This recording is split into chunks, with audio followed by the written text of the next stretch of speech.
Welcome to IS6FX tutorial video. In this video, we will show you how to set up multiple accounts on MetaTrader 4 on your Windows PC. To begin, open the IS6 Technologies MetaTrader 4 platform on your computer. Once MT4 is open, click on the Accounts tab in the Navigator window. In the Accounts area, you will see that you are already logged into an account. To add multiple accounts, go to the File menu at the top left corner of the window and select Login to Trade Account. In the Login window, enter your login ID in the Login field, your password in the Password field, and select the correct server from the Server drop-down list provided by IS6FX. After entering all the details, click the Login button.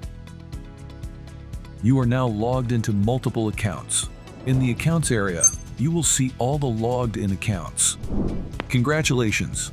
You have successfully set up multiple accounts on MT4 on your Windows PC. Thank you for choosing IS6FX. Happy trading!